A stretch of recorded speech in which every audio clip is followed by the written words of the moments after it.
continuação temos aquele que não deve ser nomeado, mas nós vamos nomear aqui Lord Voldemort ou Tom Riddle, o grande vilão da franquia Harry Potter, né? Vamos começar lá pelos seus primórdios, né? Contando a história da sua mãe, Merope Gaunt, né? Ela era a filha mais nova de uma família extremamente preconceituosa em relação a trouxas e a sangues ruins, né? A linhagem Gaunt era composta somente por sangues puros, né? Era um descendente direto do Salazar Sonserino, né? Um dos fundadores de Hogwarts e um cara que pregava que apenas bruxos de puro sangue poderiam ser ensinados naquela escola e por isso foi expulso, né? Deixando lá dentro o basilisco na Câmara Secreta. E a Merope tinha um interesse muito grande em um trouxa daquela região lá de Little Hamilton chamado Tom Riddle, né? Que no caso é o sênior, né? Seria o pai do Tom Riddle Jr., no caso o Voldemort, né? Só que por ser bruxa e por não ser lá muito bonita, ela decidiu não se aproximar desse cara, né? E o seu irmão Morfino Gaunt, o seu pai, decidiram também malhar pau nela por causa disso. Ela era meio que a piada da família, porque além de se apaixonar por um trouxa, ela ainda era bem fraca com magia, coisa que era uma desonra pra eles, né? Era uma família muito tosca, né? Viviam rindo da cara dela, agredindo ela, uma coisa ridícula, assim. E o Morfino também era um cara que atacava trouxas, era um cara maluco também. Com isso, eles passaram vários perrengues aí, só que assim que o Morfino e o seu pai foram presos, né, depois de atacar um fiscal do ministério, a Merope decide pôr um plano em prática para trazer o Tom Riddle Sr. para ela. Então ela cria uma poção do amor e finalmente, né, se relaciona com o Tom. E com isso ela engravida. Nesse momento ela corta as poções do amor, que diz assim, ó, a essa altura ele já gosta de mim de verdade, não preciso mais de magia. Só que assim que ela para de dar poção para ele, ele corre dela na mesma hora. Então ela estava sem marido e sem família, sem nada. E a casa dela estava caindo aos pedaços, então não tinha mais nada lá para ela. Então ela começa a morar pelas ruas mesmo e dá a luz ao seu filho em um orfanato e morre logo depois. A última coisa que ela teve tempo de falar é que dessem o nome do pai, Tom Riddle, e o sobrenome da sua família, que era Marvolo, né? Com isso, o Tom Marvolo Riddle foi criado lá em um orfanato em Londres, onde ele era uma criança extremamente bizarra, né? Quando bebê, praticamente nunca chorava, né? Daí, já um pouco mais velho, ele estava sempre meio distante de todas as outras crianças, porque elas tinham medo dele mesmo, né? Certo dia, um outro guri fez bullying com ele e ele simplesmente, por mágica, fez com que o seu coelho amanhecesse enforcado no teto, né? Obviamente ninguém acreditou que era ele, né? Ele nunca poderia ter feito aquilo, mas ele já estava conseguindo usar magia até que bem conscientemente, sem nenhum tipo de estudo. Outro dia ele levou duas crianças para dentro de uma caverna enquanto estava tendo um passeio do orfanato e fez com que eles vissem coisas terríveis lá dentro, ficando traumatizados para sempre e se recusando a falar o que viram lá dentro. Então ele já tinha muito controle da sua magia e sempre usava para pro mal dos outros, né? Até que aos 11 anos, Alvo Dumbledore, né, ainda professor de Hogwarts, né, de transfiguração, vai até o orfanato e convida o Tom para vir para Hogwarts, né? Ele age com bastante arrogância, mas diferente do Harry, na mesma hora que ele ouve que é um bruxo, ele nem se questiona. Ele fica super empolgado, porque ele sentia que ele era diferente, né? Ele queria ter essa sensação de ser superior aos outros de alguma maneira. Então, ele começa a mudar um pouco seu comportamento e aceita ir com Dumbledore para Hogwarts, mas diferente do Harry, ele não quer que ninguém vá com ele até o Beco Diagonal, nada, ele vai lá sozinho, quer fazer tudo por conta própria. Em Hogwarts, o Chapéu nem toca nele, já manda ele para Sonserino, né? E lá dentro ele se torna um aluno exemplar, né? Tira sempre as melhores notas, puxa muito saco dos professores. Conforme foi ficando mais velho, foi ficando mais bonito, então todo mundo estava apaixonado por ele também. Então ele se torna um aluno assim exemplo da escola. O único que não caía nessa conversa era o próprio Dumbledore, que viu como ele era lá atrás e sabia das histórias, das coisas que ele tinha feito antes. Só que ele não quis contar para não queimar o menino, né? Talvez ele pudesse mudar, então ele não iria, né, já chegar com os dois pés e dizer que ele não prestava, né? Vamos ver se ele consegue mudar aqui dentro. Só que infelizmente isso foi um erro do Dumbledore, porque o Tom Riddle se tornou ainda pior lá dentro, né? Ele estava fissurado em questão de linhagem, ele queria saber quem era o seu pai, porque ele não achava que a sua mãe era uma bruxa, porque se ela fosse uma bruxa ela não teria morrido tão fácil. Então ele começou a procurar pelo nome Riddle em tudo que é lugar, né?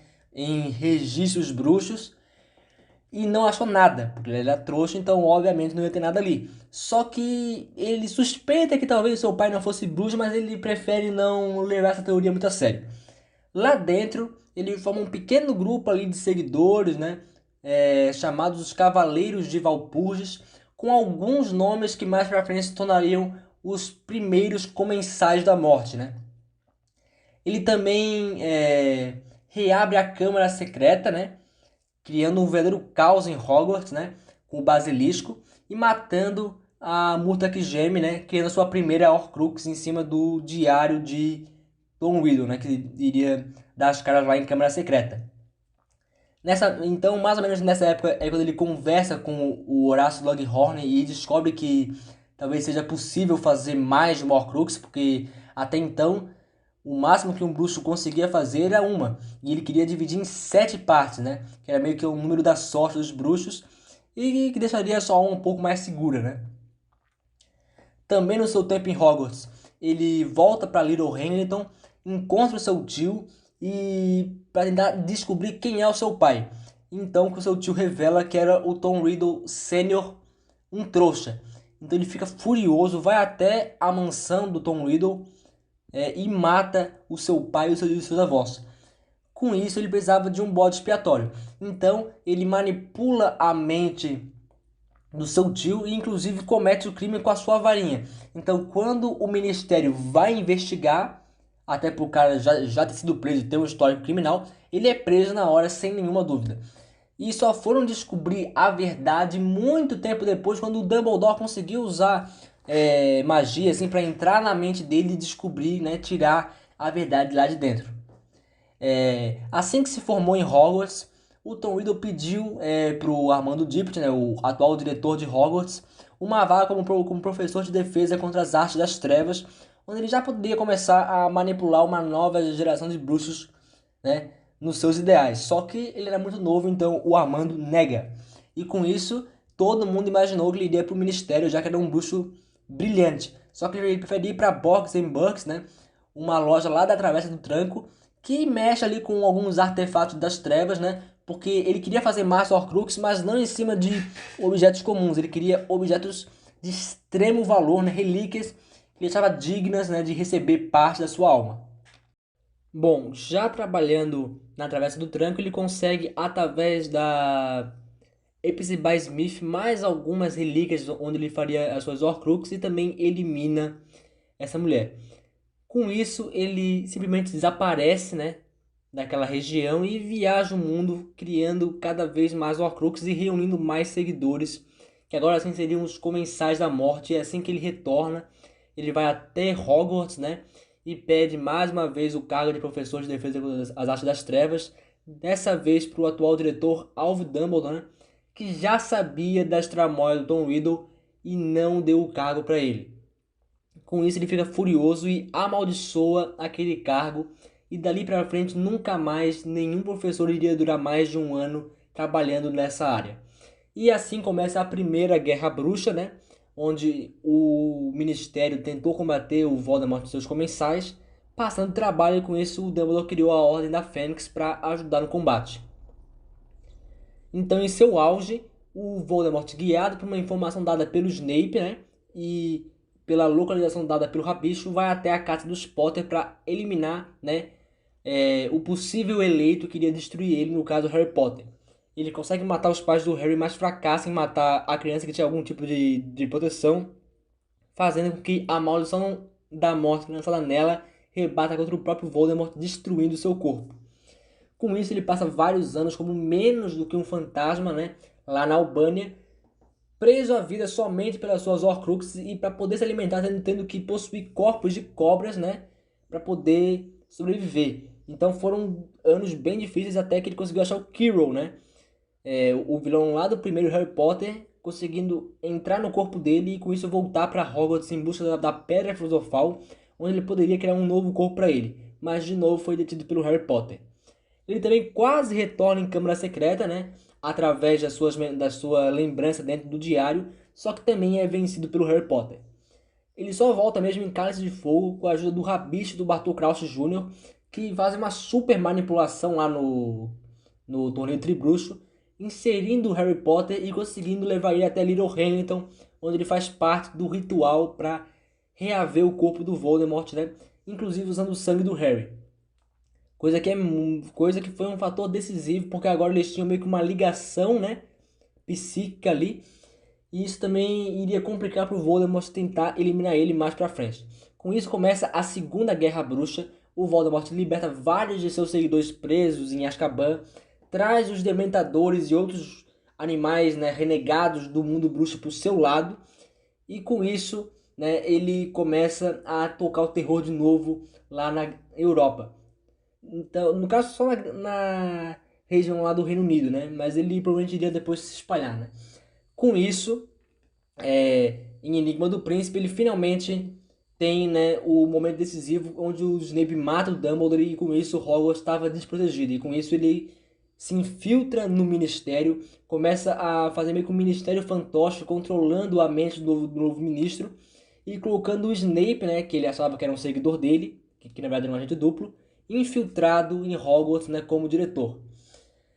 Só que então o seu fim chega, né? Com o Harry e os seus colegas ali conseguindo destruir todas as Horcruxes, o que resulta lá na grande batalha de Hogwarts, onde finalmente o Harry derrota o Voldemort, que agora não tinha mais nada aonde prender a sua alma, e com isso ele morre como qualquer um, né? Sim, o que eu acho mais legal do Voldemort, assim, eu tive que resumir muito, porque é muita história, se falar inteiro dá mais de meia hora, então tem que ir resumindo bastante. Lá no Lar da Cultura Pop, o nosso blog, aí tem vários textos aí sobre o Voldemort, então, para saber mais coisas, acho que vale a pena conferir lá também. Aqui eu resumi um pouquinho do que eu coloquei lá. É, é uma história muito, muito densa, né? Tem a questão de linhagem, que eu acho massa, essa viagem toda pela história das famílias bruxas. Tem a questão também dele ser um cara que sabe, né, se infiltrar ali nos meios, se fingir de bom moço, mas na real ser um cara das trevas ali. A questão das Horcruxes, que é bem misteriosa ali também, é um bom conceito. E eu acho que nos cinemas ele foi muito mal aproveitado, porque tinha muito conteúdo bom dos livros que foi cortado, né, lá em Enigma do Príncipe, principalmente, e que poderia ter feito um filme muito melhor e ter desenvolvido melhor o Voldemort, a ponto de talvez ele ser até um dos top 3 aí vilões do cinema, né? Sendo que se for o Voldemort dos livros, eu acho que ele é, porque realmente é uma história muito bem desenvolvida, né? Desde a sua infância até a sua fase adulta, é muita história, é muito conteúdo que infelizmente os cinemas acabaram cortando.